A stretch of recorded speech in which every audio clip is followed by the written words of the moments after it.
Hi, families. I want to take a few minutes of your time to introduce you to our first reading unit.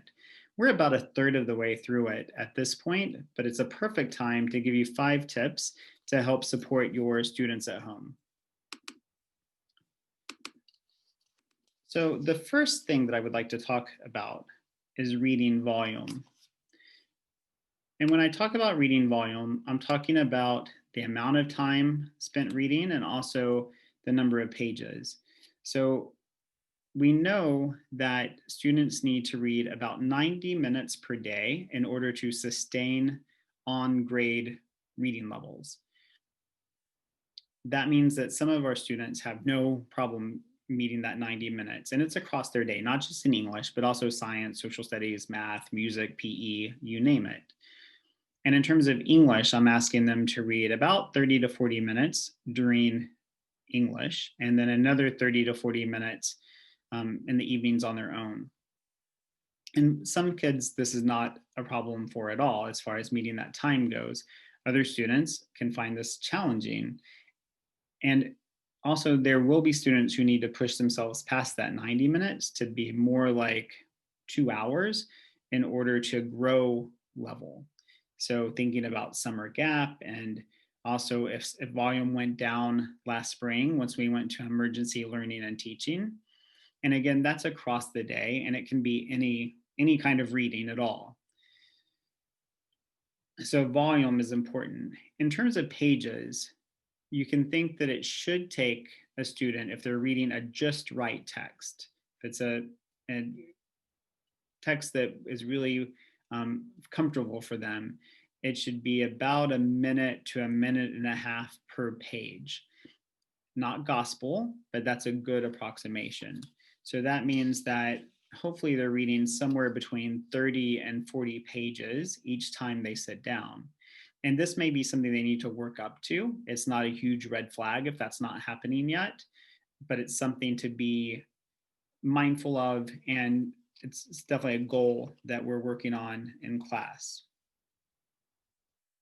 Engagement will help with all of that. And so, what am I talking about when it comes to engagement? That students are reading books that they are really enjoying, maybe because it's by an author who they really love, or it's a series that they've discovered. Maybe a friend recommended the book to them, but that they're engaged with the text. They're sitting down and they get lost in it. They're enjoying it. Maybe it's a nonfiction book on a particular topic they're interested in. So we're looking for them to be highly engaged during this unit and our other units too. Another thing that can help with engagement is that they have routines and places at home that are going to help them with this. So that they have a reading spot that they're going to, and that reading spot can be somewhere that's comfortable and inviting. Maybe they're surrounded by things that will inspire them to help them as they really settle down to read. And this is something that I do at home too, right? So here's my reading spot at home. Um, it's a spot where I can sit next to the fire and curl up in the chair and just get lost in whatever it is that I'm reading. So I don't want to just say this is something that students should do. This is something that I believe that is a good habit of readers, no matter what age, that you have a place that you can go and be inspired at times to do some of your best reading. The next goal of this unit is to think about reading identity and who we are as readers. So, what I mean by that is, what books have we grown up with and authors that have helped shape who we are? Are there certain series that we love and carry with us? Are there formats that we really love to read? So we have kids who absolutely love graphic novels.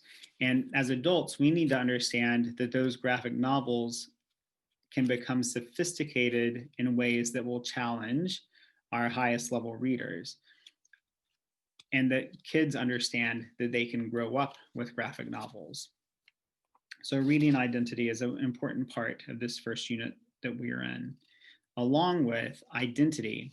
So, understanding what makes us us, and then knowing that we comprehend text and the world based on the locations from which we come. So thinking about race, gender, culture, religion, all of those key markers that really shape who we are.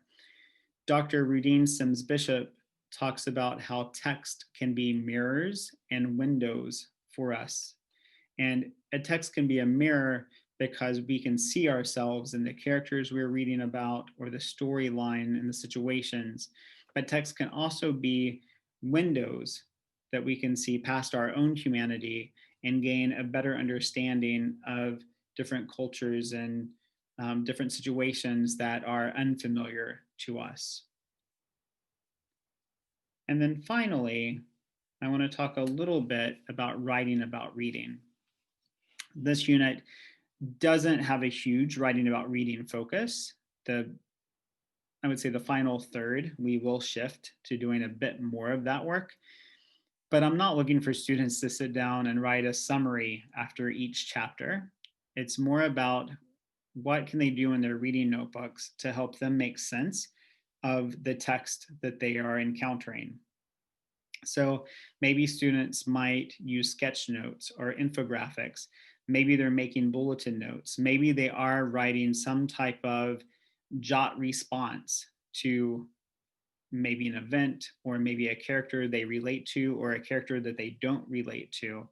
But they have ways of being able to write through their comprehension. And when it comes to writing about reading, we're looking at maybe 10% of their reading time, right? So if they're reading for about 30 minutes, I would expect that they might spend about 3 minutes writing about reading. So that the most important thing that they are doing during reading workshop is reading. That's the most important thing that they're doing. Of course, there will be times to do some writing and sometimes to meet with partners to have discussion, but ultimately they're spending the majority of their time focused on their reading. In terms of things that you can do at home, is think about this work in general and apply it to situations when kids are not in books. So if you guys are at home binging a Netflix series or watching a movie on Prime, that you're asking questions that might push kids to do some of the same work they're doing in class around reading and applying it to these other texts. So you could ask them about um, how the movie is either a window or a mirror for them. You could ask them what they notice about the characters.